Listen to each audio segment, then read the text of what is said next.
welcome everyone to the final game of the play-in group stage, the tiebreaker of G2 versus SuperMassive. It all comes down to this. SuperMassive and G2 are both locked into the knockout round, so you may think, what the hell do they have to play for? Well, the answer is everything. First up, if you finish as first seed, you get to play in a best of 5 versus Gambit Esports, Detonation Focus Me, or Infinity.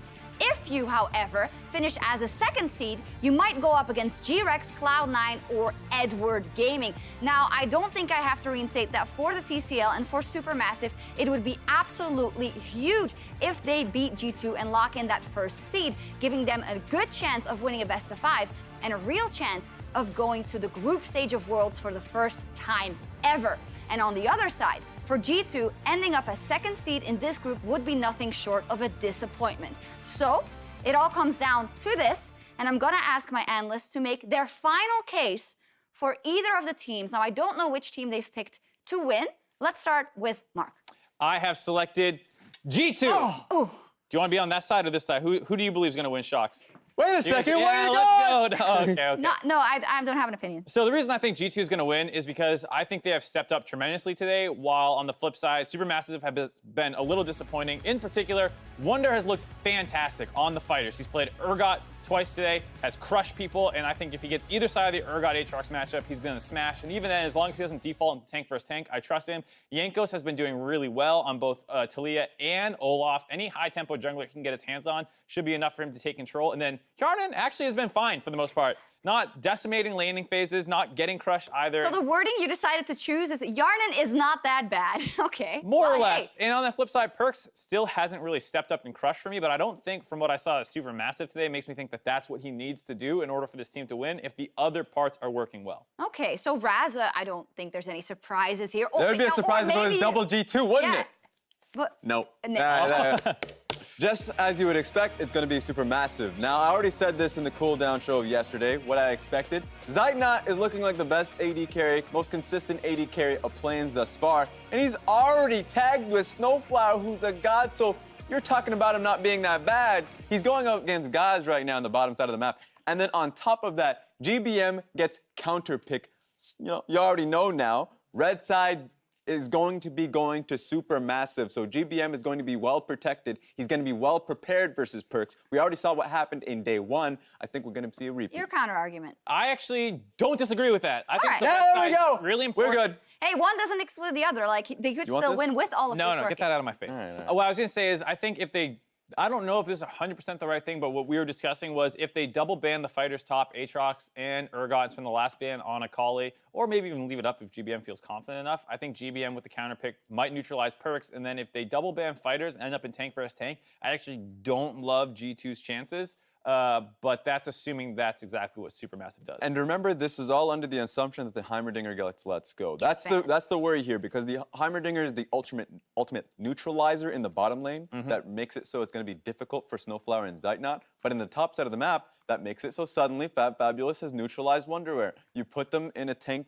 v tank matchup, Cho'Gath, Sion, or Ornn. That's what I am expecting. Well, to be completely fair, if we look at all the performances of both Wunder and fabFabulous over all the games, I think you would give it to Wunder no matter what, but not necessarily as much that it could turn a game, or is that wrong? Right, I think like, you know, if it's Sion versus Ornn, for example, a 10-15 CS lead on Wunder and then just hoping he finds monstrous engages is not exactly what I'm looking forward to as a G2 fan. You want to see him actually getting big CS leads, actually pressuring turrets and stuff like that, and Sion's not exactly that pick. Well, that being said, the one person that I'm really worried about who's performing real well today, Jankos. Jankos, I was about to bring him up. Yeah, Jankos is a player that, on that Olaf pick, I know we are not saying that to ban it off, and I'm really worried that if he gets back on that pick, he could really pressure Stomaged because he's been having the best of the matchup. well, let me counter that then for you then, and for SuperMassive with, we saw in the first game, not today it wasn't that much of an issue because there were other lanes winning really hard for,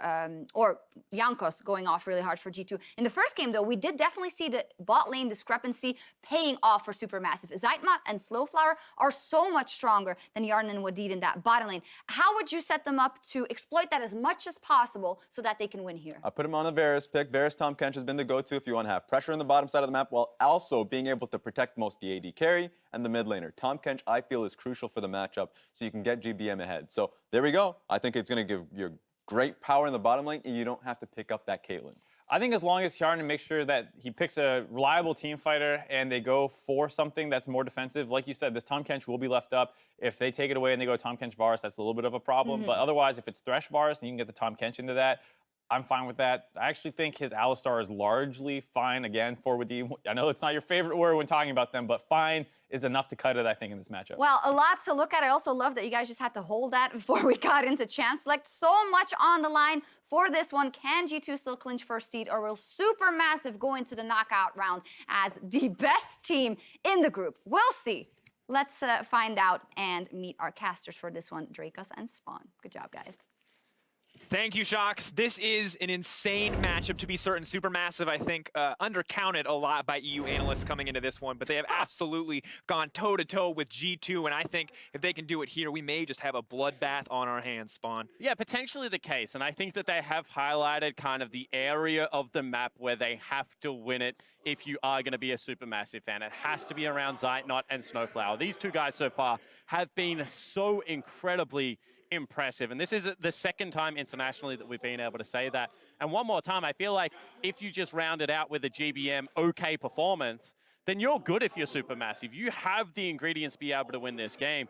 Problem is that Jankos, that guy on your screen, is leveling up right now. We've seen him pop off at Worlds before, and I think that right now he would be hyping himself up for a big performance. Absolutely, and Jankos has been such a momentum player. You've seen him in those clutch scenarios struggle when teams like H2K, rosters he was previously on, got down, but now they're coming in hot. They're coming in off of back-to-back wins. G2 has to be feeling good right now, and both of those wins felt like Jankos really stepping up. The Olaf, the Talia, you heard it on the desk, those tempo junglers. If he can get ahead early, Jankos takes control of the game. Certainly does, but I don't think they should be worried about Jankos, because I think that you can control him. I think the man that you can't control if you give him Urgot is Wunder. Wunder's laning phase is very good. It always has been, and if you're able to snowball that into team fights on something like a Bruiser, fabFabulous just cannot go with it. The first time these guys played, they played a tank versus a tank matchup. Wunder still got a couple of CS up, but it didn't really mean all that much because fabFab did his job in the laning phase. Get rid of the Aatrox Urgot skill matchup. It is not going in your favor. You do not have to rely on it. Make sure that you have yourself a team fighting top laner and just continue to try and play towards your strengths. And the thing that scares me is that I don't want to see a position where G2 put Wunder on something that is not a carry top laner. But if SuperMassive are diligent about banning out a lot of those priority picks, is it going to be in the eyes of Grabs that maybe they just put him on the Ornn, the Scion, they put him back in those tanky matchups, because that has not been a good look for G2 in the past. Yeah, it certainly hasn't. I mean, I think that one thing that is unaccounted for is how erratic kind of GBM's champion pool is. You know, he's playing things like Cassiopeia, then he's playing things like Zilean. Historically, he's played kind of the ocean of champions available to mid laners and hasn't really been able to find all that much form in the big moments. So I think that, you know, this is a guy on your screen that we're going to be pretty critical as the game progresses, because if he is able to make it work, I mean, he had a great Zilean performance and was able to shut out the Akali, but then a very poor Cassiopeia performance. And it was pointed out to me backstage by Azale, you know, going for a third item, Spirit Visage, he's going up against triple Adaptive Helm at that stage of the game, and just wasn't able to really support the rest of his team, needed to be a threat and was kind of a null factor. If Zeitnot had one more person going with him in that game, I think that they would have nearly clawed it back, but it just wasn't the case. Well, you saw a couple of those moments where you think, hey, if GBM had some magic penetration to deal with this MR, or if fabFabulous had made it over that wall next to the Raptor pit, could they have found one of those engages to turn the game in their favor? And while G2 did, yes, win it, and, you know, pretty commandingly so when it came down to it in a few of those final fights, we've seen how close this matchup can be and how much those little factors, like, you know, maybe not the 100% perfect choice for itemization or a slight misstep mechanically, can cost really either one of these teams. Or even a misread on the map position, right? You know, all of a sudden Perkz isn't rotating to a team fight. Do we try and force? Yes, but they didn't all-out force. You know, that's not flashes being burnt. They're trying to E over walls on things like the Aatrox. It wasn't necessarily going in their favor. And I think that, you know, they tried to kind of half-ass a couple of those plays and it just didn't work out for them. So I think that if they really commit, they try and force hard onto the G2 lineup. They try and make them play their game style, that they do have avenues to be able to attack. You cannot let G2 slow the tempo of the game down, force you around the map, use their superior kind of positioning to be able to outmove you. And I just want to see, because I think every single lane has something interesting about it. Do we see SnowFlower once again with a Tom Kench in his hands, where he can make some of those quick map movements across? Or do we see something a little bit different? What is bot lane going to look like is always a crucial question. Zeitnot, we've seen, you give him a hyper carry, he will hyper carry. You give him a lane dominant carry, he will do it. Whatever he picks always functions, I think, as intended for this team, and that's a huge point of strength, whereas Hjarnan has struggled a bit, and we've heard that it's a weakness that a lot of people feel like needs to be attacked. So we'll see if they attack it in the team fights, in the laning phase. He has looked better today, Hjarnan. Actually had a 7-1-4 performance on the Jhin the first time they met. But still not going to see the Heimerdinger. I really want to see the Heimerdinger. You're not going to get the Heimerdinger, man. No one's ready for the Hjarnan Donger. It's just too much. You're not going to see the bars either, though, or the Tom Kench. G2 Esports have committed, Spawn. They say, I am sorry, SuperMassive, your bot lane does not get to participate in the way that they want to. You get back on that Caitlyn, you wait for your 3 items, and you'll participate then. Wow.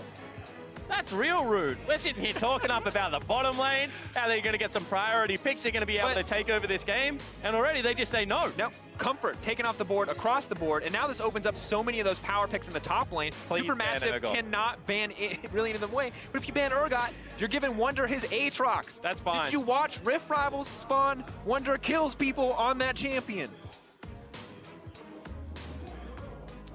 Grim state to be in. Oh, there's just no good answers. But the comfort priority for G2 makes a ton of sense, because now Wunder is going to get one of those top lane carries, and SuperMassive are forced back into the Aatrox Urgot top lane matchup.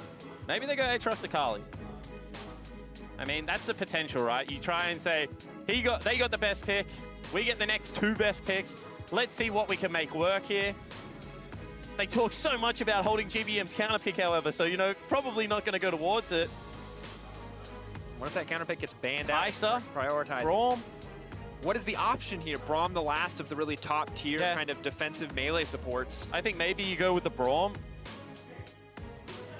Oh, there's a lot to find. And we have to just remember how big the stakes are here, how much a single decision matters in draft, because being a first seed, you're looking at your opposition, things are way easier. You come in as second, you're fighting Cloud9, you're fighting EDG, you're fighting G-Rex. No one wants to be in that spot.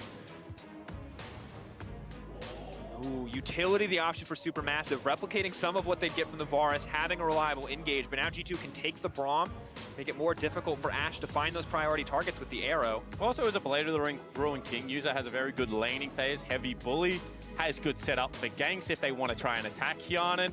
Not to mention that Ashe, if you get on top of her, which they will be able to do if they take a Rakan, can get blown up, but if you dodge out on CC, does have very high DPS, given the fact that the way her crit interacts with her passive. And in the 2 seconds you looked away to make that point, they did lock in Akali as well, Spawn. Yeah. And it feels like we're set up for another explosive game. Can GBM do it one more time? Does he just take the Zillion here? I mean, you have Zillion, you have Galio, you have many ways to be able to shut down this pick. So I don't think you necessarily have to panic. I once again think that you just go towards the Braum and just allow them to have some form of stability in the bottom lane. A lot of potential there, too. Very easy for a jungler to come to that lane with the concussive blows and the Ashe slow, so maybe more pressure on Stomaged, and now we enter the second phase, and you have to assume SuperMassive are going to take the Xayah off the board, just make that combo a little less lethal on the bottom side, and if they ban the Jhin, too, it puts Wunder, not Wunder, but Hjarnan, rather, in a position where he has to play a hyper carry again. I think you ban the Kai'Sa, actually, just because if they're going to go on an all-out dive comp, maybe something like a Nocturne comes out, and they're just like, we're going to rush the backline, given the fact that they've got an Ashe, the Kai'Sa therefore can't go with them. And I think that Kai'Sa's greatest strength is, yes, she's a hyper carry, but her mobility in team fights, the invisibility, also with the ultimate being able to dart around, makes her very elusive, very hard to track. Someone like an Aatrox really is just a sitting duck to be devoured by that 80 carry. So would like to see them get away from it. Hjarnan has had a couple of okay performances. See if you can replicate that here. Xayah banning, and now SuperMassive taking their time on the second ban. The only reason you wouldn't ban Kai'Sa here is because of range. But they do ban it. But I was going to say the one argument is that Ashe is going to significantly outrange Kai'Sa and can try and just bully the lane. However, obviously they don't think the trade-off is worth it. Sandra now taken away. SuperMassive get the first pick as to what they want to go for here in the second phase. Galio, one of the remaining solid options into the Akali if they want to give it to GBM. Also puts GBM in a position where he bears a little bit less of the damage burden for the team. And you can go Galio here, just given the fact that you know what the solo laners are, so you're not going to get surprised with a counter pick. And it will allow you to hide Stomaged jungler. And we haven't seen a jungler come out yet. Jankos has been performing very well today. And I think that you do want to have the flexibility of being able to go scaling versus scaling or try and avoid some early game aggression. So we'll see exactly what the pick is here for Jankos. You know, it's a squishy-ish lineup. Wunder obviously going to be quite tanky as he gets towards his stone plate. But in the mid game, certainly more bruiser heavy going to come out of him. So we'll see whether Jankos has to fill that void. Hjarnan, though, back on utility as most of the carry options have been taken off. Doesn't want to opt for something like the Tristana. Instead, settles for a little bit more engage option, a little bit more safe damage in a team fight with that curtain call in the form of Jhin. And G2 put Jankos right back onto that Talia. It looks like Olaf is going to be the priority, something a little bit more reliable from Jankos as far as we've seen. Yeah, all right. And all of a sudden, you know, you can open up some picks. Wouldn't hate to see a Gragas coming out here. Has got the ability to get into the backline.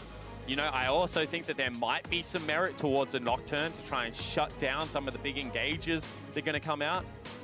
And I think that the team fighting comp is going to be there for SuperMassive, regardless of the case of which of the two they go for. And the pressure is going to be on G2 to be able to accelerate the top side of the map while keeping Hjarnan, Wadid in a situation where they still have that utility to play out the team fight. And the early game feels like it's going to count so much for both these teams, especially for Jankos, as we see the composition now rounded out with the Gragas. What does Stomaged have to do in the early game here, Spawn? I do think if you remove nameplates right now and just gave this draft to two different teams, the red side team would be happy. So I think that SuperMassive have done a very good job of setting up some pretty clear win conditions. I think that Stomaged's job right now is to be able to guarantee topside vision. If Wunder gets himself an advantage, there is going to be a lot of trouble. Spawn. That's a Akali in the top lane for Wunder. 20 seconds mean there's no time to swap, and you have to remember that G2 has two carry threats. This time, Perkz gonna take a little bit more of a backseat, get that favorable matchup in the mid lane against GBM. The Urgot so oppressive against tankier choices, and Wunder on the top side.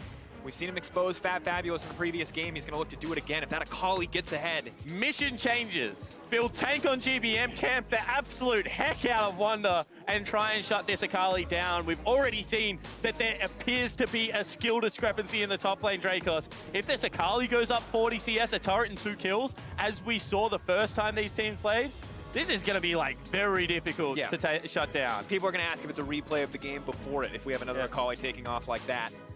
Everything on the line for both these teams. They have both made it through into the next stage, but first seed and second seed critical to finding success, to making it further in the 2018 World Championship. Still smiles on the faces of the SuperMassive support staff, maybe ready for the swap for the Akali in the top lane.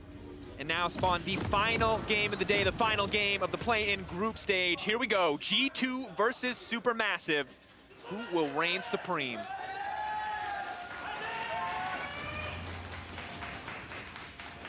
And I think that GBM has a lot of pressure on him now, because Urgot in the mid lane is one of those lanes that if you get rolling, can just turn ganks as a nuisance, is surprisingly tanky, and has a short lane to play around. At the same time, I think Hjarnan and Wadid have one mistake in this laning phase before it turns to disaster, just given the fact that they're going up against so much CC on the bottom side of the map. So really looking towards that to swing. And that might give Wunder the freedom to be able to, you know, try and pick on this Aatrox and see what he can get done. At the same time, if fabFabulous can shut down the Akali, and Akali without farm, not all that useful. Ooh. That's an annoying ability. Yes, it is. Good old Purge. That quick 3 auto attacks to cut through wards doesn't do a ton of damage to champions without the shotgun legs, but of course lets them shred through the ward, deny a bit of vision on a SuperMassive. They place one more. Now Hjarnan not quite so fortunate. The Jhin pretty hard capped on the attack speed. And Perkz in the mid lane, you gotta respect that. Final game, a lot of stakes on him. He's still spamming emotes. He's still ready to go. But I think this shows how much G2 values the first seed. You know, this is probably a curveball that you're hoping that you can save for a best of 5. But not going to be the case now. They have to burn it, you know, in this tiebreaker game versus SuperMassive. But it's one of those things that, you know, they would have loved to have been able to keep this trap card for later on in the Worlds Tournament. Now everyone's going to know, so maybe giving something up, but not the same as giving up and going down to second seed. So putting everything on the table here for G2. fabFabulous doing what he can at the level 1. Of course, Akali, pretty terrifying level 1 with the passive. but Aatrox just as respectable with the 3 stacks of that Q. Apparently fabFabulous disagrees because he's not even challenging for the laning phase. Doesn't even want to do it. Doesn't want anywhere near it. Wadid gets tagged up. Nothing really going to be happening in this bottom lane. And Jhin is a great champion for Hjarnan because if what we're saying is that he has, you know, some problems during the lane, can fall behind, and can't necessarily be relied upon to hard carry some of these fights, well, Jhin has a very solid laning phase, has managed to pick up the push here. Actually, a very nice scout coming out of Zeitnot, spots out exactly where Jankos is and checks a couple of camps as well. But we saw that he was able to navigate the lane quite successfully with it earlier today. And also was a meaningful contributor into the late game team fight. So I like the fact that this is something G2 is now starting to lean upon. I wonder if it's something that teams will eventually start to look at. Limit the utility options. Gragas, though, here on the bottom side. Stomaged walking forward. Level 3 is there. The heal already being burned. The movement speed, the flash traded there. Wadid now going to look to leap out to safety, but he gets stunned up before he can do anything. Flash and dash out. TP burned.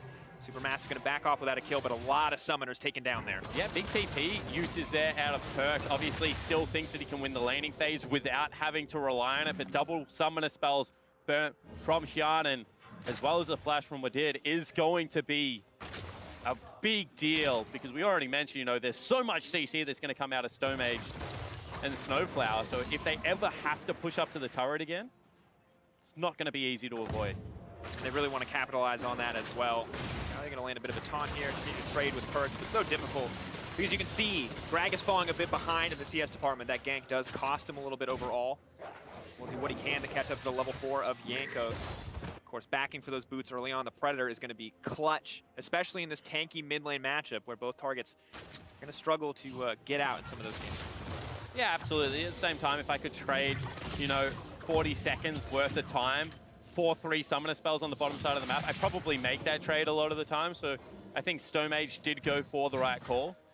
But it's just something you have to keep your eye on, because we saw earlier that even though Ascension were able to pick up kills versus this G2 lineup, they weren't necessarily able to keep up in the gold department. They weren't able to translate any of it into CS advantages, into turret advantages, and G2 just kept eking them out in that situation. So you don't want something similar to happen here if you are SuperMassive. Jankos now invading on the camp here. GBM is available in there. Stomaged is going to take that one away. Jankos still threatening though, still posturing. He can't commit. He sees that there's no mana in the pool of the mid laner, so wants to threaten, wants to get a greater advantage in the jungle and limit what Stomaged can do. Yeah, got none in the camps, however. Stomaged able to pick everything up there. Potentially going to be a dive on the cards if they are able to get the Akali level 6, but certainly not there at the moment, so Jankos might just have to go towards farming. fabFabulous taking a lot there. Krugs in his line, and now Gragas on the bottom side though, pretty happy with the exchange, but level 6, as you mentioned, is going to be a critical point. If Akali hits it before the Aatrox. Oh, they're actually rotating up Perkz. This is a very nice map movement. They know that GBM is late to the play, and fabFabulous still no toward that push. Now trying to dash to safety. Perkz, the disdain, not quite going to connect, trying to pull him back, trying to bring him under the tower. Perkz hitting level 6, gonna back off, and first blood now dropping. SuperMassive, desperate to find a response. TP's being burned. GBM here on the bottom side. Got 6 though. Wunder is, though. Have to be careful. Wunder just telling them to back off. Just gonna be a play in favor of G2. 1.3k gold lead already into the game. And it's just the little things, rotating to a lane without level 6, completing that teleport. The dive is just never going to happen without Stomaged having his flash available. On the flip side, you see already a 15 CS lead generated for Perkz. He's going to have his teleport back up and available for the next one of those plays, and SuperMassive just losing touch with this early game.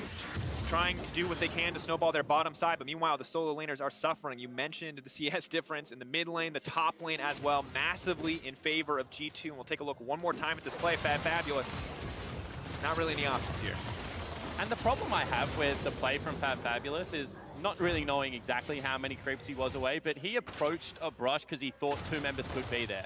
If that's the case, they're either there or not. Fight for your level 6 underneath the creep wave. Maybe then GBM has time to be able to teleport in, turn a 2v3 dive.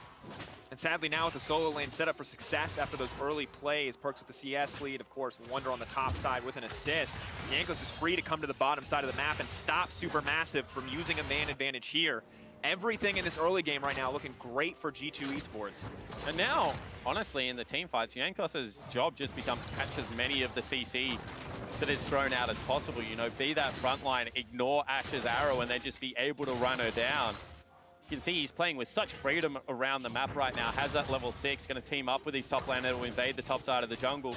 And Stomaged is starting to run out of options. They have all of his camp on cooldown. And he just doesn't have a winning lane, really, to play towards. And credit to Stomaged, he doesn't get caught by that. He sees mid lane getting pushed in and he knows what's going to happen, which means Jankos and Perkz each grab one of his jungle camps, splitting the spoils of that mid lane pressure between them. A lot of players may have gone down there, but that is really just the silver lining on an otherwise very gray cloud. And I mean, 1,700 gold at 7 minutes is a very significant lead for this stage of the game. Perkz showing that even though this is a flex pick, it's something that he is practiced on. GBM still going towards potentially a damage-heavy build as well. So we'll see how the rest of this, you know, early game plays out. But right now, you would say 30 CS top lane, 25-ish CS mid lane. Job done for Jankos, really, in the early game. Once again, another fantastic early performance. When Jankos does well, it feels like G2 does well. Continues to be the case, and Wunder, I think unsurprisingly, continuing to extend this lead. fabFabulous just knows he can't really approach to trade with the Akali. Missing the 5-point strike, though, does give him a bit of comfort, and we check in at the other lanes. Bot lane in the favor of G2 now. They're finally able to get push pressure. Even after all of what Stomaged did on the bottom side, it just does not amount to much as Jankos is now free to take pretty much everything across the map. So now you have your Predator level 6 gank from Stomaged as he gets a flashback available. You know, he has to get into one of these lanes and he has to impact it. He's going to go back, he's building up towards Red Smite as well as the magic damage jungle item. So going to pack a punch at this stage of the game when no magic resistance has been picked up. I don't think he should go towards mid lane. You know, that is a lost cause already, but if he is able to get into either the top or bottom lane, the longer lanes, the layering of CC should be significant. Potentially could net him an advantage. You can see Jankos reads the play, gets there early, lays down his vision, takes away the Scuttle Crab, and he's going to be happy to continue to try and assist his lanes to accumulate their own advantages. Luckily for Stomaged, they have bot side pressure, but it means that their bottom lane is vulnerable to gank. So Wadid going to find the engage immediately. Braum needs to make his way out to safety, but he's locked down for so long. SnowFlower now running. Stomaged trying to find something back. An unstoppable Olaf, not the target that Stomaged wanted. Both sides now going to back off. And one more time, 4 summoner spells burn on the bottom side of the map. G2 just so decisive. Perkz rotating immediately. Jankos willing to commit to that gank. And one more time, they're just attacking the strong point with their jungler and allowing, you know, their solo lanes, their strength on G2 to exploit their own advantages. The way they built it up is a fantastic look for G2. It's all about how can SuperMassive come back now. You talked about the level 6, the window, the opportunity. Jankos spotted it out, as you mentioned, and now we're looking for what else can remain. Where will G2 misstep? Will they get overconfident with all these leads on the laners? Because now the play is so risky, right? You have no flash heal, exhaust or flash in the bottom lane. They actually might look for a play onto Perkz here. Nope, not going to be the case. So what I was going to mention is, you want to make the play bottom lane, right? But because you have no summoner spells, you're like, if we get counter-ganked, our 2 strongest members fall down at this stage of the game, we're done. That's nearly game over. So all of a sudden, Stomaged is like, okay, so I can gank top lane, you know, negative 30 CS discrepancy, no real damage item picked up, not to mention it's Akali, one of the most slippery champions in the game. Can I gank mid lane? You know, no Rod of Ages, no Boots 2 going to be the case, and the shortest lane in the game for Perkz to be able to retreat to. So really running out of good options. And I mean, we're only 11 minutes into the game. Absolute domination, 2K gold lead. Stomaged, though, doing a good job to check G2 on this Ocean Drake. They know how much damage it can deal. fabFabulous still fighting back as best he can. Good trade. Definitely the case. Wunder really wanted to finish that Gunblade to get a bit more sustain in this early lane. fabFabulous can't get too aggressive, though. They call it near impossible to lock down unless Wunder makes a mistake. SuperMassive going to do what they can to take control of bottom side, but they may have been caught out. SnowFlower now on the retreat. Rakan once again going in. The chain CC is there. Fear beyond death. SnowFlower going to get pulled right back, and the Galio wall is too little too late. Just telegraph plays, and Jankos reading the SuperMassive lineup like a book. He knows they want to continually try and visit this lane, but it is just not working. Telegraph plays maybe needs to come from deeper through the jungle, maybe needs to get fabFabulous down there as well, but SuperMassive, 3,000 gold down now. A brutal early game, to be certain. fabFabulous at least finally comfortable do a little bit up against Wunder. But always nervous about the potential for an all-in, and G2 taking their prize. The Ocean Drake going to fall in their favor. Lovely for a Jhin and Urgot and an Olaf to have. Lessen that dependency on the blue buff. It's Stomaged, sadly for him. This man didn't even get a chance to really, he got one gank on the bottom side before his solo lanes collapsed. A difficult game to be certain. And Wunder is that confident that he just burns a teleport to get back into the top lane. He knows that the bottom lane has been shut down, that there is no Ashe arrow, there is no Braum ultimate available, so nothing really going to happen down there. Burns the cooldown, he's already up. Nearly 50 CS if he grabs this creep wave. Working towards that Gunblade, and this Akali in the top lane. Raz said it best. In the LPL, if you can flex Akali, it is so much more powerful than having to run it into these supportive mid laners, you know, like the Galio, the Zillion, the Karmas. Well, G2 showing that they have worked on that part of their game and are able to add it to their repertoire. And focusing and fanning out the options that could have been flexed, but you know SuperMassive aren't responding. They're not putting that Galio on the top side to match. Can't afford to take that. Now they're putting these unfavorable matchups, and of course, as you mentioned before, we have to highlight it, the individual solo lane talent for G2 set up for success and showing us exactly what they can do when they're given these kind of advantages. So I think now that you have to take stock of the map if you are the SuperMassive lineup, and you have to start thinking, how do we rotate around? Actually, there's going to be a fight. You have to hold that thought because Perkz is coming in. Fear Beyond Death is available. He's looking for Zeitnot. He's looking for SnowFlower. Flash in. The Disdain is going to be sidestepped, but there's just no option. They're just absolutely deleted. Pulled back once again. G2 just destroying SuperMassive. And when you're able to push in a Galio and grab so much control over the bottom side river, GBM right now can't even clear out the wave, cannot match Perkz, who is now 2-0-2. And I was going to say, you have to start trying to get unfair fights, you know, try and pick it up when you think that they're handing off a blue buff or when they're looking to maybe pressure around a Rift Herald, but G2 aren't giving them any of that. They're going to crack open the map right now. And they're going to start now being able to just race around at top speed. Jankos with so much pressure. And this is terrifying. Up against a fed Olaf, Urgot, Akali, even the Jhin now starting to build up a decent lead. Finally going to catch up and match on that first item when he gets a chance to back. Stomaged, though, going to try to get something back with the Herald, and fabFabulous doing better in this laning phase than some might have expected. Wunder, though, not really giving him a second chance, not burning any cooldowns unnecessarily. Still has the flash, and SuperMassive now positioning around the top side of the map. Will we see a larger skirmish here? I would love to get on the hype train, Jankos, because he's 50 CS down. He's won a couple of trades, but really it's going to come down to how much damage does he do to an 80 carry versus how much does Wunder do. And right now my money's on Wunder. Jankos looking for something. Indeed, now going. Wunder. SnowFlower going to leap right over the wall. Good piece of news for the SuperMassive lineup. They do manage to secure the Rift Herald, but take a look at this bottom play and things still look a little bit grim. Yeah, and look how early Perkz is rotating down. Only now just spotted on Vision. Able to get in behind them, and Wadid just engages from a country mile away. Doesn't even have to burn a flash for that. 2 hops, a battle dance, and just a charming fellow all around. Guarantees a couple of kills. Yeah, and that reaction is exactly how you feel when you're an Urgot that's far ahead and you're going to push the R button. And you just get to reel him in, spawn. Watch him drop. 4-0 the kill score. Stomaged.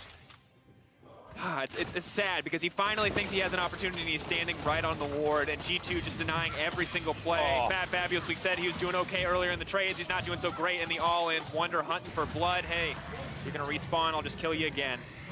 2 times fabFabulous going to drop here up against Wunder. Perkz coming in just in case he needs him, but that's the solo kill for the top laner of G2. Certainly wasn't. You can see Perkz was like, give me the kill. Wunder said, go back to your lane, take a turret or something right now. This one's on me.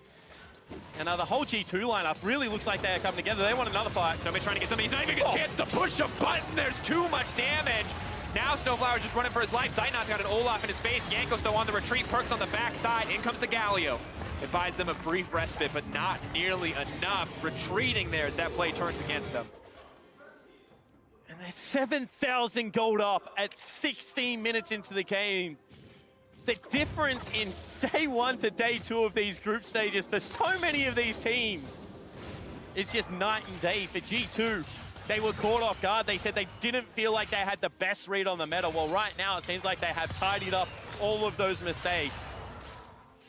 And this is the G2 that teams were afraid of, that were like, do not get this team in our group because they can do damage.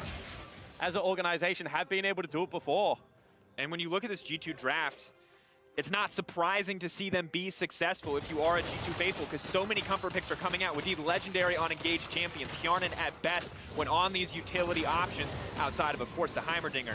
Perkz. He's pretty utility. Yeah. Of course, Wunder and Perkz on their respective carry options. Urgot, a little bit more of a bruiser, but Jankos on the Olaf as well. Everything seems slated for success for G2 in the draft. It's a similar story for SuperMassive. They got a lot of options, but it just feels like G2 taking away so many of those comfort picks has just crippled what SuperMassive want to do.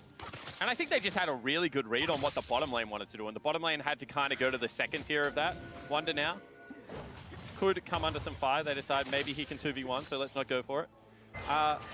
Because, you know, when you want to play Varus, Tahm, Kench, you know, that's what the analyst desk was saying is the ideal lane right now for SuperMassive to be able to take. Ashe Braum is literally just the second tier down of that. You know, both defensive supports, both utility catch-heavy mages that have good laning phases. But even the bottom lane of G2 right now, up 20 CS, and they've had a ton of help, don't get me wrong, but that's what it is, just rotating around in a team game. Wunder may just get caught out here. Nice dash out, though, just burning those cooldowns to make it to safety, and a lot of resources committed from SuperMassive in the mid lane. He also stopped the Herald and didn't burn a flag. So just showing the strength of Akali there with a mini stun, with the ability to then dance back into a shroud and get out over the top. Good fun. You know, there's the give them an inch and they'll take a mile. Well, SuperMassive are not even getting an inch. That must have been a misplay. I think so. You have to assume he's got like sweeper. Yeah, I feel like he just wanted to sweep out in case she went into the shroud, and it's unfortunate. You can't afford those small mistakes. They compound over the course of the game, and it's and that's what happens when you're under pressure, when you feel like you're continually on the back foot, when you're playing the game on their terms. You think you have a catch, you think you have the right play, all of a sudden you've stunned yourself for a couple of seconds. Shelly's trying to make her way out of the void. Put the genie back in the lamp. Not allowed to come free to try to give a greater advantage to the side of SuperMassive. An 8K gold lead for G2 spawn, double ocean, everything going in their favor. The Rift Herald even taken away from the opposition.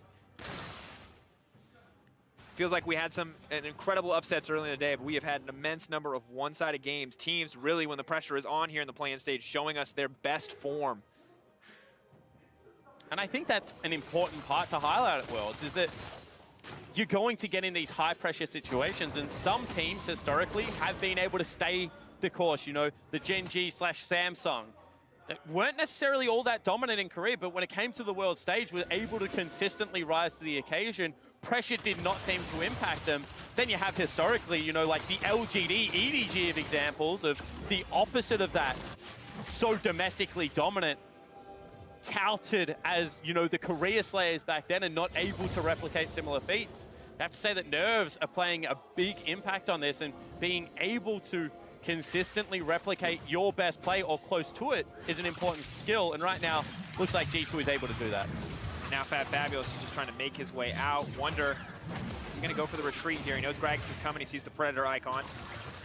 I don't know if Stomaged wants this. Goes forward. Now he's gonna use the cast to try to knock him out of the shroud, but just knocks him right back in. Wunder now on the retreat. Trying to run him down.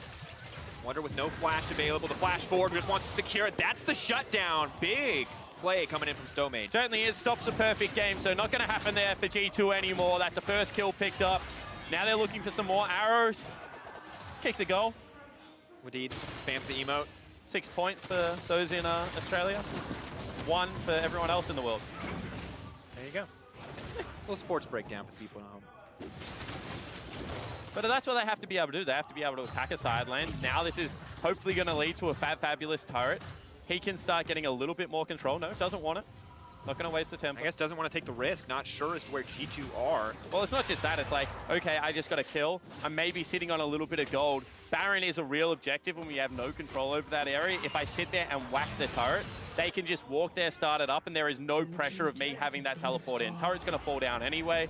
So let me go back, get my shop, you know, reset the map, and get a quicker redeploy than what I would have been able to do if I just sat down there and took the extra wave. Yeah, lose out a bit on the local gold, but overall just a safer play to make. And we've already said it, SuperMassive can't really afford to make any more mistakes. They're at the threshold here with G2 where, you know, a couple picks leads to a Baron almost guaranteed for G2, and that's very easy closeout from there. Not a ton of wave clear options on the side of SuperMassive. They don't have a control mage in the mid lane. They have this Galio. The Ashe can do a little bit, but will find their backs against the wall quite quickly. Something goes south here. For now, they're trying to focus on taking out Jankos. Unstoppable as he is going to retreat, but it is an ulti traded for an ulti there. And I like that if you're able to burn Jankos' ultimate, that means if a team fight does start up and you're able to stun the Olaf at the start of it, you might be able to get something. That's the arrow. Going to the middle of the team, just wants to get the fight started off, getting a little bit impatient here, and is going to get knocked back to the middle of everyone. Now fabFabulous coming in, GBM looking for the block. Wadid says, I do not want this, and is going to back out, goes right back in. And now fabFabulous is on the hunt, wants to take him down. He's going to flash out to safety. Big overstep from Perkz. Ooh, Wadid now has to run, tries to sidestep in, and is just going to get dunked by fabFabulous. And all of a sudden, SuperMassive saying, we can take a couple of fights. That was just Perkz going crazy aggressive for no reason. Sped into the lineup, 1v5 style, and gets shut down. And that's just a reset on the map. Anytime that you can grab just farming up a little bit more when you have a fantastic team fight comp, is going to be appreciated. And Akali, whether it's top or mid, has the same problems in those team fights. Perkz just goes soloed here. Paying the iron price for this play. Yeah, it certainly was. Wadid on the side is kind of pinging that he's on his way, wasn't able to get into the fight. And then you can say Perkz says, I'm dead, don't try and save me. And Wadid said, no, I think I got you. I don't got you. And then he says, okay, I think I'm out. And he says, I'm not out. Oh, and now it just continues. Jankos may be the one caught out. Zeitnot wants to get this play off, but Perkz is still in the backline. The flash over the wall from Zeitnot. Hjarnan now on the retreat. Perkz into the middle of the entire team. 3 members locked up. Wunder's looking to clean house. 2 stopwatches immediately used. GBM needs to make it out. The quick taunt. Stomaged trying to get it to safety. Zeitnot still alive. He wants to kill Wunder. They're slowly peeling back, but here comes the curtain call. Zeitnot dead in the eyes of Hjarnan, but they will not find it on the retreat. Zeitnot just wants to get something, but G2 are simply too far ahead. He's running. He's trying, but it will not matter. He will drop in the face of G2. Hjarnan grabs SnowFlower, and the fight is won. Yeah, and where I'm from, that's just called a gold lead team fight. You could see that the whole of the G2 lineup, one at a time, trickle in, just run at their counterparts. But they're just too tanky. They are too far ahead. And now they turn their eyes towards the Baron. A desperate attempt spawn, and it looked good for SuperMassive, but they do not have the stats to go toe-to-toe with G2. That may have been the last-ditch effort, and it did not work in their favor. G2 eyes on the Baron. This will go down all but uncontested. However, a TP comes into the side. Can't do a lot here. GBM, what is he doing? Getting locked up, chain CC down. He just wanted to try to find a way back in the game, but it's not going to happen. The sacrificial lamb just running in to die. Hjarnan grabs another one. Baron drops for G2. Certainly does. They're going to go for the reset. That death out of GBM, not going to cost them all that much. As we take another look at this team fight, remember, Jankos still has ultimate, still is quite safe on the back end, burns the flash over the wall, but without Jankos, this is kind of a 4v5. Wunder, one more time, very squishy. Gets chunked out, still gets some good damage down, but then you just see Perkz walk into everyone, and he's just not taking damage. They can't do anything to him. Zeitnot doesn't even want to hit him, and 5 versus 3 is always going to be a tough team fight. SnowFlower kind of goes for the hero play, but it's not going to work, and as I said, this weird crab of death just marches forward into the play. That's a spaghetti western crab of death, sir. That is the high noon skin. And Wadid, you can see a smile on his face because he sees them. He knows that they won the play. And the reason that they can play that team fight and come out so far ahead, even if there are some small mistakes, even if SuperMassive are playing well, is the gold lead that they built up from that early game, from Jankos snowballing those solo lanes, setting them up for success, and that transferring to the rest of the map. G2 look nigh unstoppable right now. 10K in the lead, Spawn. And the worst situation is when you cannot answer 2 waves of your 1-3-1, because that means that your only option is to force mid. And once again, this team comp, even though it probably excels in the 1-3-1, doesn't necessarily have bad team fighting either. So G2 have multiple avenues to be able to close out this game. You can see right now that they are sticking to opening up the map and just protecting their AD carry with their jungler and support. And really, SuperMassive are going to have to make a play in the next couple of minutes, otherwise their base is going to be broken. I would like to see it actually be made onto Perkz, because he seems to be the one member of the G2 lineup that will play up in your face and maybe a bit disrespectfully. Here it goes.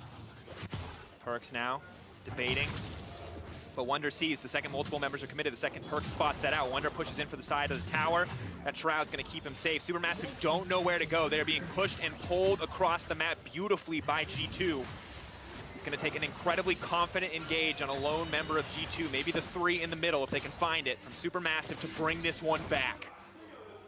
and they just haven't pulled the trigger. And this cannon is just going to open up the base. There's nothing fabFabulous can do against it. So now their window for a play is even smaller, because if it does not work immediately, Wunder just takes everything. Breaking the inhibitor spawn. We need to see it. SuperMassive. Get second seed or die trying. That has to be the attitude. They need to get something done here, but Wunder just does so much damage to fabFabulous. Jankos breaking in the top side, and it looks like G2 are not giving a single opportunity over to the side of SuperMassive. They've just starved him out. They've played it so calmly, so collected. You know, they look for an engage, all of a sudden Hjarnan forcing them back, and just nothing they can do. Current call used just to keep those two members safe. Snare not going to connect, but Hjarnan is now pushing in this wave. Perkz is ready on the flank. Wunder is here as well. Ultimate off of cooldown. Will they go for the dive, or will they just let this cannon minion slowly chip away? And SuperMassive, can you find an opening? Perkz ready to walk into your backline at a moment's notice. This is disastrous, and fabFabulous looking for an individual play, looking to keep Wunder away while the rest of the team can go to work, but it's just not going to happen. And G2 can actually just recall, because they just took 5 turrets worth of gold. They're fine with how that play just worked out. They're going to be able to go back, you know, top off the item builds, make sure that they're exerting every amount of pressure onto them. One more inhibitor left up and available, and they'll just march 2 waves of super creeps in every lane into the base. And you have stopwatches on the Akali, on the Jhin. You can't pick those members off. You have a QSS on the Jhin as well. You've got a Medjai's on the Akali too. G2 taking the item victory lap at this point, knowing that the next team fight for them is easy. Miraculous execution, maybe some missteps as well is what it would take for SuperMassive to come out on top in the next fight. G2 no doubt set to close out the game. 15K gold lead.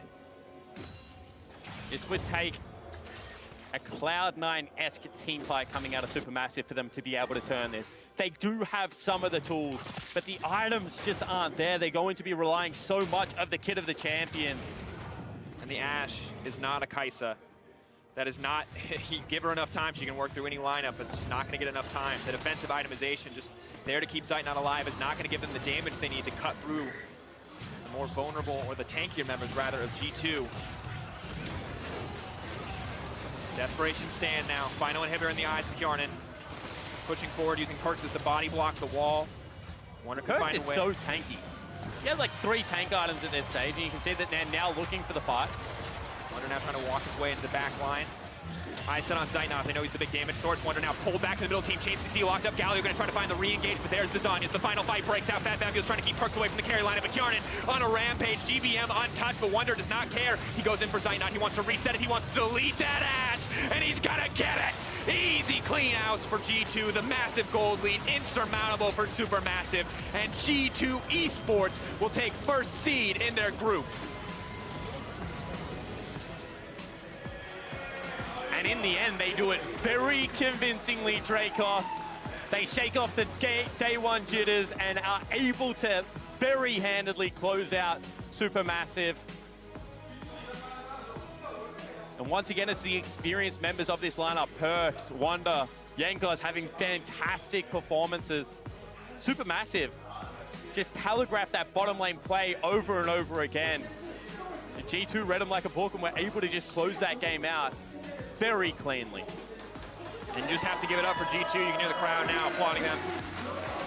Well-deserved first seed. Many were skeptical after day 1 if it could come through for this lineup when they look so scattered, when they look so lost against SuperMassive.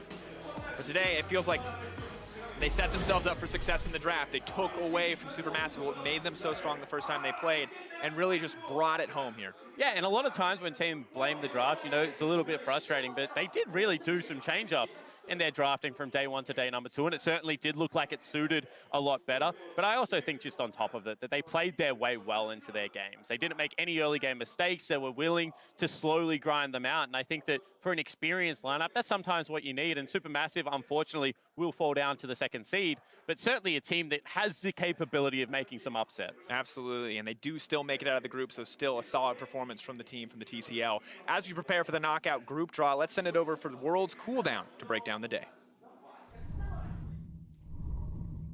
Thank you very much and welcome everyone to World's Cooldown, where we are going to break down the matches of the day and also preview the knockout stage as the teams are drawn in a couple of minutes, maybe 5, 6, 7. I don't know. I'm not promising anything. We will see the actual draw for the best of 5s. So that gives us a bit of time to recap the tiebreaker. And I think when we look at this G2 versus SuperMassive game, this is maybe how we would have expected it to go on the first day if G2 was playing at their best, but they weren't at all. So that is why I think it's kind of impressive that over the last 2 days, they've kind of found their style a bit more. It felt like an evolution in the draft. That's what it felt like a mini best of 3 or a best of 2, honestly, where you get to a position where Akali was the focal point. Last time it was baiting Perkz onto the Akali. This time around, they swapped the Akali top side and sent the Urgot mid to deal with the Galio. That was really smart. But then there were real question marks about execution in the top lane match. SuperMassive's draft was, you were pulling your hair out at some of the choices. Could you explain? Yeah, I mean, you can call it an evolution of the draft, but it felt like for the side of SuperMassive, they didn't adapt at all. Like, fabFabulous cannot play carries versus Wunder. That's just a straight fact. And for some reason, they leave both those up, and they agree to, like, swap Urgot and Aatrox again, and you're banning out Wadid's Alistar, who was like killing himself in the game that they played earlier today. So I'm just stunned that those were the choices that they chose to make in the draft. And I think that they had something up their sleeve that G2 deserves a lot of credit for sniffing out. GBM does play a lot of Aatrox, and they banned out the Lissandra instead of the Galio in the second phase to make sure they could not swap the Aatrox mid lane. But if you're able to swap the Akali out of mid lane anyways, you didn't actually need to ban that because you could have just swapped the Urgot to match the Aatrox if the Aatrox swapped.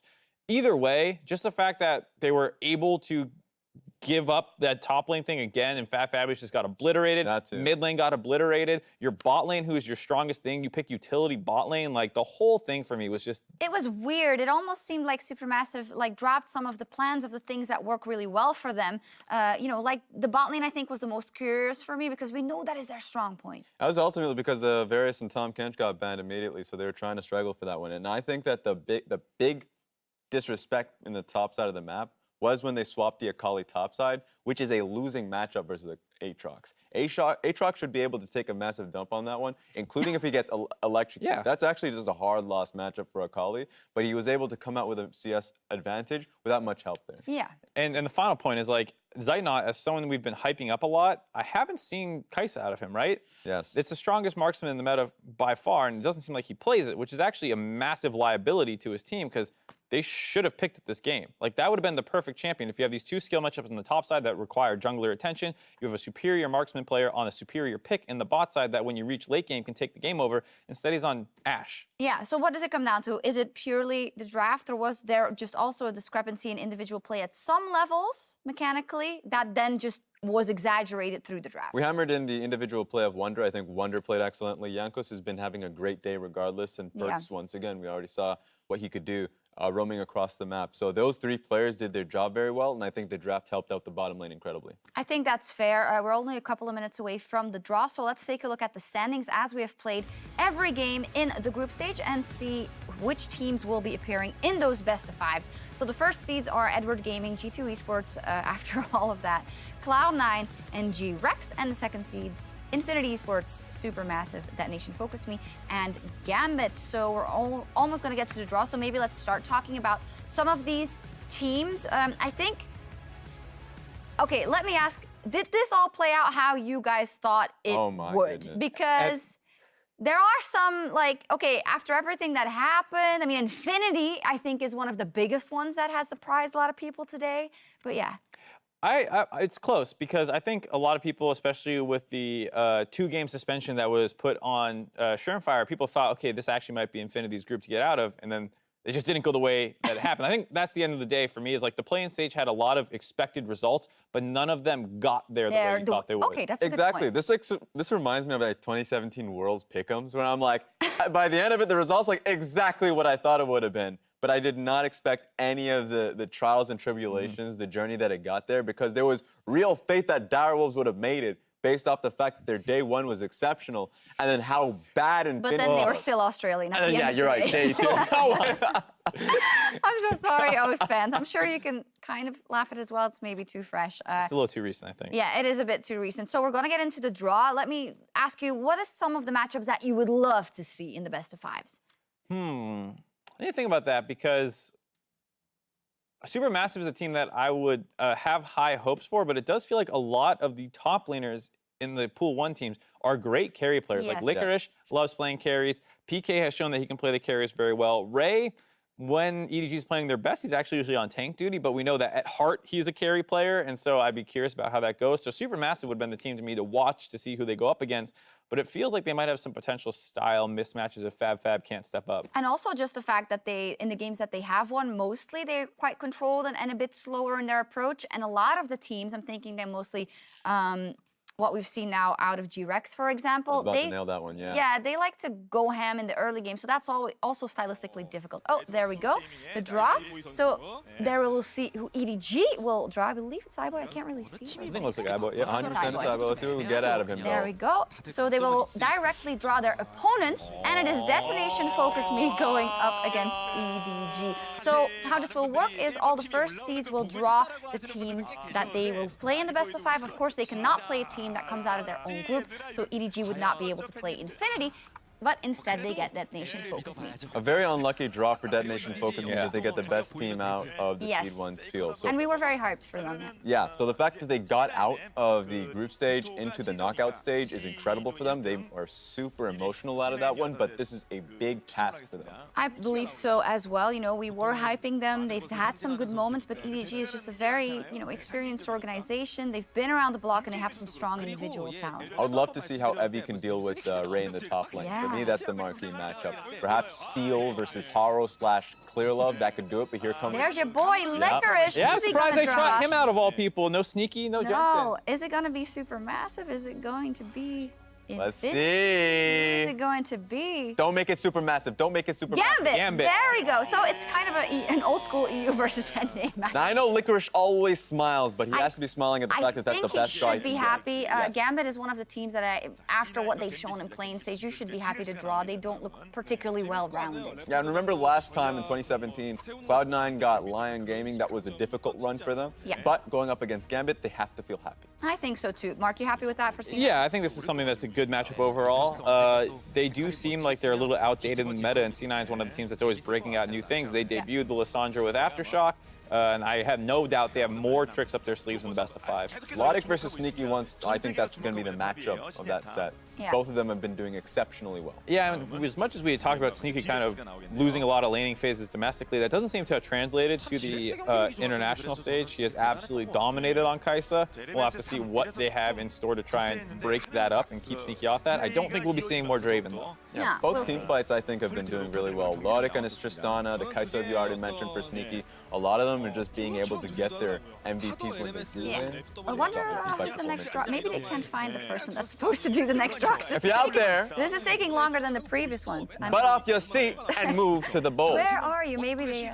There we go. It's going to be G-Rex side. And so who we have left? We have Infinity left, and we have SuperMassive left. There we go. SuperMassive is the one that they're probably looking to avoid. Infinity! Okay, this could be some good team fights. I like this. Especially because Infinity looks so different compared to their Yeah. first day's matchup. I thought Candy would dominate Kotopaco if we saw day 1, but he's a completely different player now on day 2, so I think we'll get a lot of really interesting skill matchups in the mid lane. And I think this is going to be the first real test for G-Rex, because remember, if you're watching Infinity Wait. versus EDG, This must have been an invalid draw, I think, because this would mean only G2 is left and then only SuperMassive is left. Let me... That is correct. This is an invalid draw because, of course, this would mean G2 goes up against SuperMassive, which is impossible. So I believe this then... I don't know if this now automatically becomes SuperMassive. We'll wait and we'll get reset in just That's a why it second. took so long to get him on stage for the draw, because they didn't need to do it anymore. There were 2 B teams Oh, playing. exactly. They didn't need to draw. So we just flipped them then, I guess. It will be G-Rex up versus SuperMassive, and G2 goes up against... Help me, who's the last team left? Infinity? Infinity. G2 versus Yeah, we just Infinity. did it. Yeah, there we go. that's actually the matchup I wanted to see, which was SuperMassive versus G-Rex, because I wanted to see G-Rex get challenged. Yeah. Remember in the Gauntlet run, they made that run through the LMS. They came out in what was seen as the reset. weakest group. Is that Toys, by the way? He's coming right back out. Awesome. So, There's only one There's ball. only one ball this time. Yeah, What? What is this? Raz, come on. Okay. I cannot believe he drew up the scripted. SuperMassive. It's scripted. Yeah, How did it? okay. Well, I hope everyone now knows that it's live because otherwise we would just cut that out. So the first draw wasn't valid. This one is in fact valid. SuperMassive versus G-Rex. But to make my point very clear, I think this is going to be the most impressive matchup. I think G-Rex, remember, making the run through Gauntlet, that was what people were judging them based off of, being a third-seeded LMS team, going up against Gambit and Chaos Latin Gamers. This is where you start to respect G-Rex a lot because they are great individual players, but team fighters, that's where you get tested on if you're going up against SuperMassive. We'll get to talk a bit more about it in a second, so that does mean that G2 goes up against Infinity, which could also be interesting. I'm just a bit giggling at how the mishap happened. Sometimes you think things through so much when you could have just not drawn, but still. Oh, he still has to go. Jankos. Ceremony, of course. Let's make sure that everything is in order. Jankos is like, oh, well, what am I drawing? I just want to see him. I want to see the shocked face, the mild shock. Maybe there's like the wrong team in now. No, okay, there we go. Infinity, everything is correct, and he's smiling. He's very happy. I mean, Solid Snake Jankos is a good matchup, though. Yeah, 100%. After what we saw today, Solid Snake put on a monstrous carrier performance, and Jankos does play a lot of early game junglers, but they're mostly in service of his laners to get them ahead, whereas what we saw out of Solid Snake was more about getting himself ahead, but while still working, obviously, with Cotopaco a lot. Okay, there we go now. Those are the best of fives for clarity. Cloud9 versus Gambit, G2 Esports Infinity, and I already forgot the rest. G-Rex versus SuperMassive. Infinity versus... and Detonation Focus Me versus EDG, which is pretty rough for them. All right, so let's start from the top then maybe. C9's matchup, what do you reckon? Is that the first one playing? Yes. C9, I think, should be fine in this. Gambit, like we were saying, very storied players, two great franchises going against each other, but when you dig into the actual playstyles that we saw out of the two teams, as much as C9 struggled, it did feel like this was even worse out of Gambit. Both teams were struggling to hit their strides exactly, but C9 in best of fives have so much flexibility between their two junglers that they actively swap between, and the fact that we haven't seen anything new and impressive out of Gambit concerns me. You can already see the 100% on the first blood rate. Remember, the bringing in Blabber brings in a lot of that early game element towards Licorice. So I feel like that's going to be something you have to really deal with. And Diamond Prox has been a victim to a lot of early game pressure in his own On top of that, we haven't even seen Svenskar, and of course C9 always has the option to swap that in. And I also think when we look at Reaper and when we look at kind of the trajectory of C9, always, they've been very well prepared for any best of five they've ever played. So I think they definitely have some good cards in the preparation department. Prep definitely in their favor. I think individual matchups are in their favor a lot as well. We talk about Licorice in the top side, probably going to get the best of PvP stay host, but I think the biggest mismatch is actually the mid lane. Kira looked pretty sketchy on the second day of his group stage, and Jensen hasn't looked dominant, I would say, but is still such a just stalwart of a player that you can always rely on him to perform. Yeah, different standards ultimately. Remember, both teams very unhappy with their own play, but that's C9 saying, yeah, we are 4-0, but we feel like we were the best team, if not second best, because they're comparing themselves to EDG in the play-ins, while Gambit were just trying to scrape out. And that's what it really felt like for Gambit Gaming, where the individual play from Edward, from Kira, as you already mentioned, were really poor. And so I think that with Gambit, they should just really be focusing on Logic, their young AD carry, to get them out of it. I think so too, but I fear it may not be enough. We will see. Of course, that'll be the first best of five that will be played. Then I also want to talk about the G-Rex matchup versus SuperMassive. Raz, I know you're pretty hyped about that one. We already touched on the fact that stylistically, it may be quite difficult with an aggressive early game G-Rex versus a calmer SuperMassive. And what we saw from SuperMassive was actually them getting picked apart early on in the laning phase. If you look towards the mid lane and the top lane for SuperMassive, both of them had really large faults in laning. That's not going to be an issue for G-Rex. Both Candy and PK thrive on that. So if we're talking about just stellar individual players, that's going to be G-Rex versus what is going to be strong team fighters from SuperMassive. Is this the closest best of five, or? Yes, 100%. Okay. I think so. I still think, despite how disappointingly SuperMassive ended, I would still prefer them, or consider them the best second seed coming out. And G-Rex, I actually think, looked better than C9 in a lot of ways, better than G2, and they'll get the chance to prove it here, but it just feels so hard for the side of SuperMassive, given how problematic the top side, and just the general laning phases looked at the very end of their group stage. Yeah, I do hope that they come out with some maybe draft adaptations to kind of shore up that weakness. And I think then if they can play to their own style a bit more, who knows, they have a good chance. It would be huge for both regions, I think, for G-Rex to show that for the LMS, there's more than just a Flash Wolves to the region. To find themselves in group stage would be huge. And this is a real breakout moment for Empty, the jungler for G-Rex, who's been really having a stellar performance. He's You talked love about him. I know, Canadian brother. I got respect for him.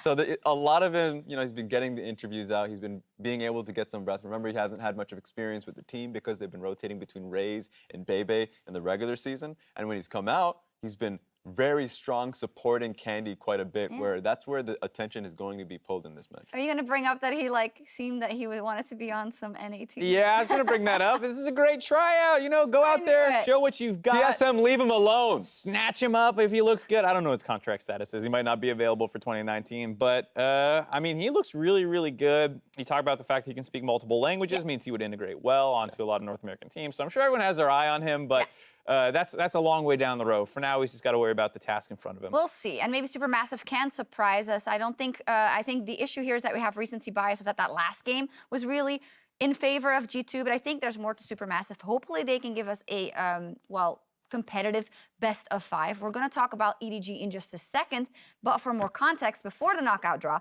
Ovally took a minute to speak to iBoy after they secured #1 in their group. I'm here with EDG's iBoy. Congratulations on the win. You guys are moving on to the next stage as the #1 seed in Group A, but your victory wasn't as decisive as most people expected. So what was giving the team trouble today? 那么今天你们虽然小组出线了，但是好像你们在出线过程中遇到了一些麻烦，所以说想问一下你们今天发生了什么，然后怎么看？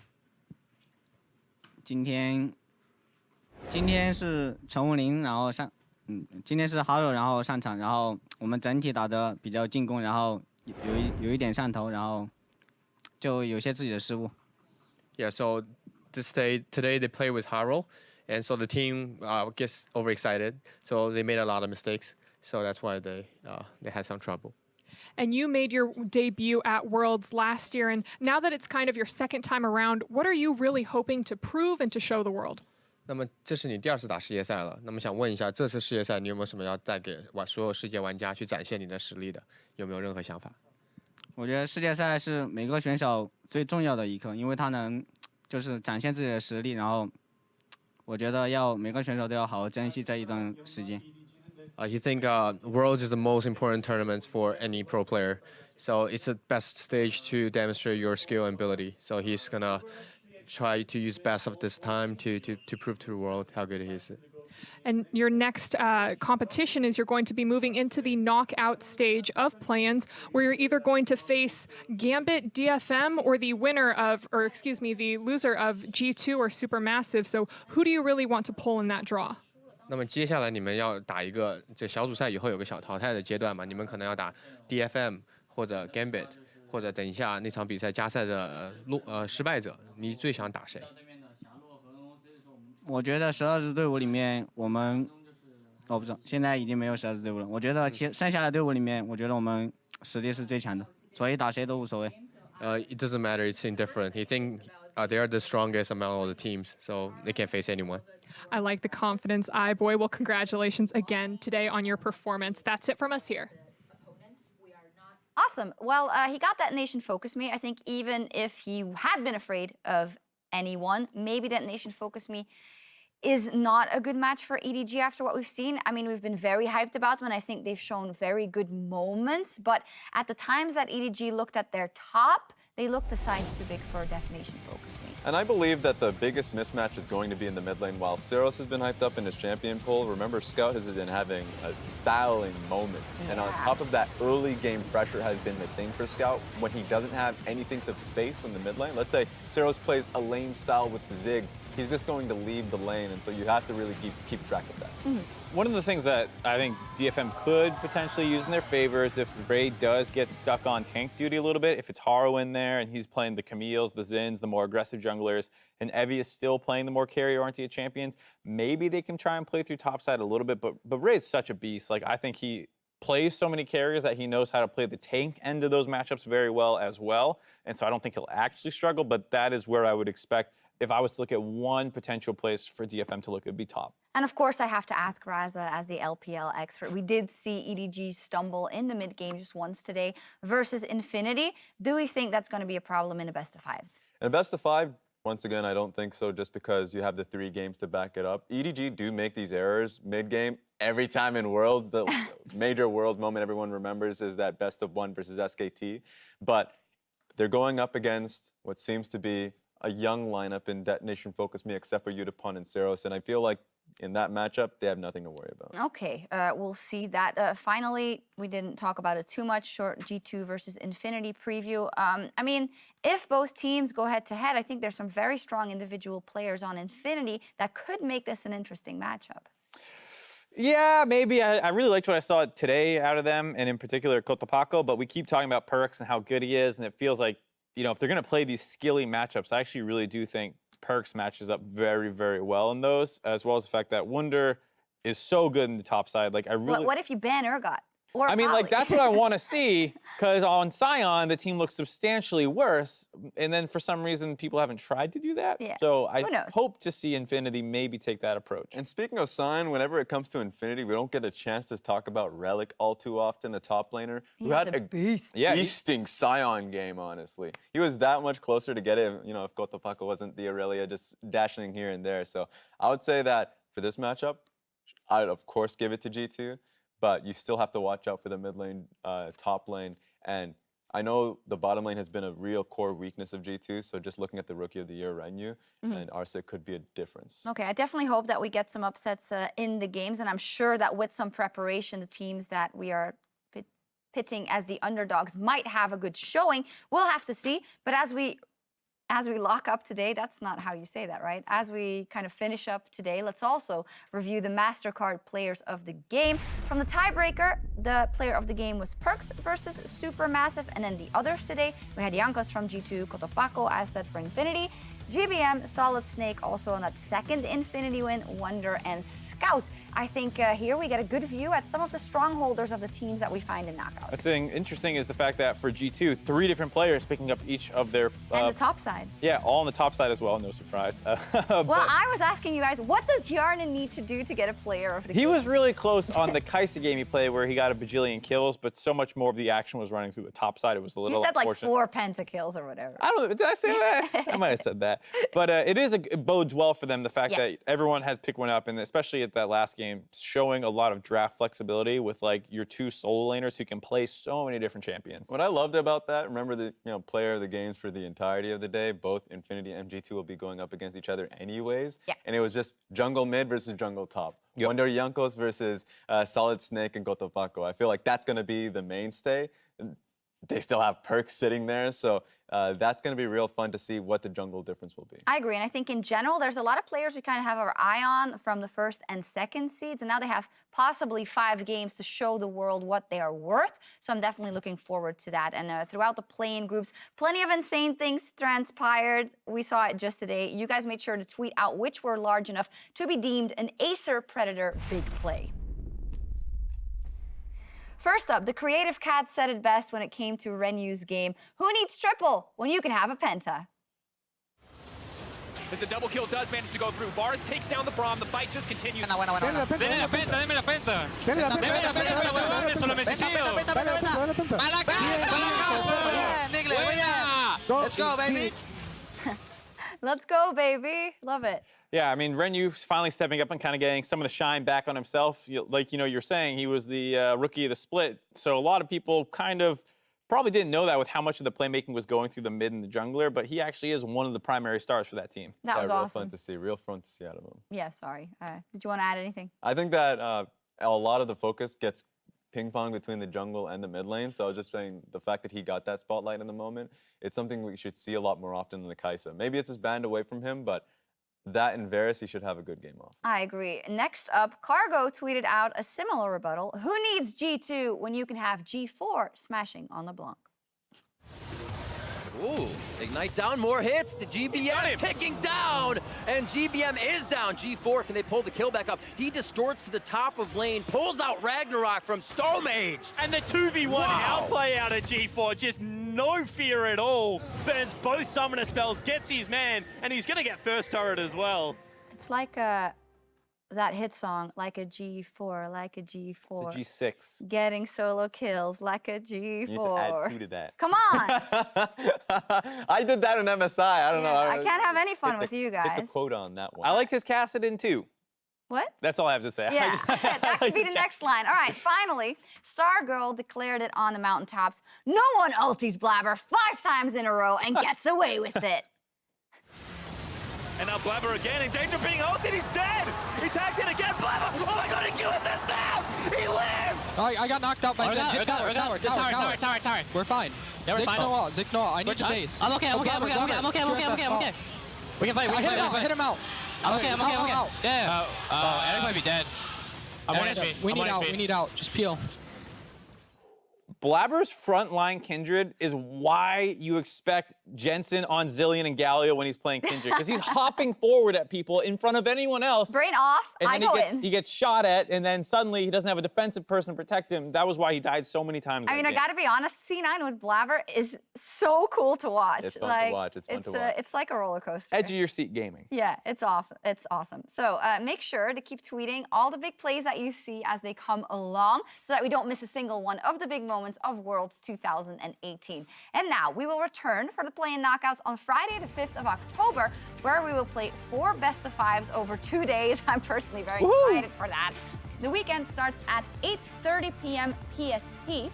That is 5:30 a.m. CEST, with Worlds Countdown, which leads to our first match pitting Cloud9 against Gambit, followed by EDG versus DFM. And then G2 Esports versus Infinity with G-Rex versus Support. So there'll be a lot of action. There'll possibly be 10 games. And I get a woohoo! Yeehaw! Okay. No, It's a typical day at the LPL. I'm just ready for it. I'm going in for the action. so we're about to go into the best of 5s in a couple of days. Can I get a final thought of kind of a takeaway of the group stage, Raz? A lot of one thing that I wanted to say, because coming off of the G4 thing, it goes to show that there are so many regions to watch out. You will miss a lot of them because there's a lot of plays, but there are some great players out there. So it's great for the players like Tearwolf, like G4, that gets an opportunity to show their stuff out in the world. So that's my little tidbit. I and just love the it. great players. Inspirational. What are you gonna do, Marksy? You gonna just flame someone? I hate it. No, I'm kidding. Let me get the fire extinguisher. No, you don't need it. I was going to say, despite the outcome where all the #1 Pool 1 seeds going to the group stage 1, and even if all of them win their best of 5s, I think it would really be a disservice to just look at the outcome, because so many players stepped up, like you're saying, and so many teams made this so interesting to watch, because we thought EDG lost, like, oh my God. Yeah. We thought G2 might not get out. C9 looked suspect and almost lost to the LGL representatives and detonations. Like, so much stuff happened. And I think if you just looked at all the Pool 1 seeds won, you will have missed out on a great number of games. I completely agree. It's been great, and it's only going to get better, and that's going to do it from us here. And for myself, the casters, the entire broadcast crew, thank you so much for watching, and we'll see you for the play-in knockouts.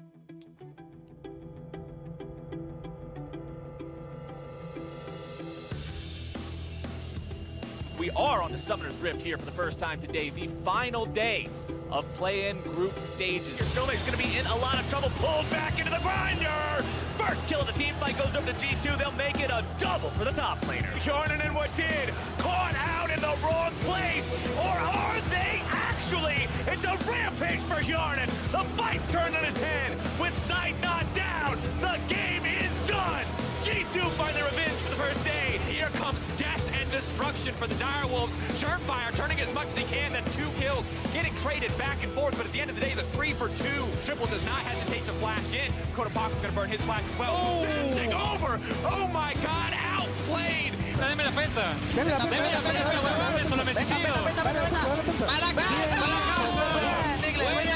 Solo Let's go, baby. Not afford to get taken down by Rich. Hjarnan, though, just cleaning up the rest of the team. Perkz is going to live. A beautiful stop on that ultimate coming through. And G4 wants something, but he doesn't get it.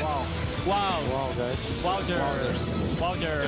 Time to take our shoes. Oh my God. Is iBoy going to pursue any further? Scout leaping in the middle of the team. iBoy is there as well. They're just looking to clean up, and they're the messy melee. Double kill dropping for Scout. knockout. Star's going to be taken almost down the knuckle, yet Stomaged grabbing that kill with the Dragon's Lance, as now Ascension are still looking to run down the rest of SuperMassive. They're going to be interrupted by the Hex Tech ultimatum. Galio ulti coming in now as well. GBM looking to find a massive torch. He's killing everybody. Ascension Esports is on the run. No flash. If it's TP, I can check. Nice. Nice work. G2 are simply too far ahead. He's running, he's trying, but it will not matter. He will drop in the face of G2. Here, he goes in for Zeitnot. He wants to reset it. He wants to delete that Ashe, and he's gonna get it. AD carry's already been taken down. The damage goes through, and now Mako might be in some trouble here himself. Solar Flare coming out, not gonna find the mark. Oh, the enemy AD carry, a double kill over now to the side of Infinity Esports. Arce's in the back line. Infinity needs to finish the rest of them off. Mako's gonna be taken low. Scout's gonna be taken low. Shut down over to Cola Paco. More damage coming through. You gotta be kidding me!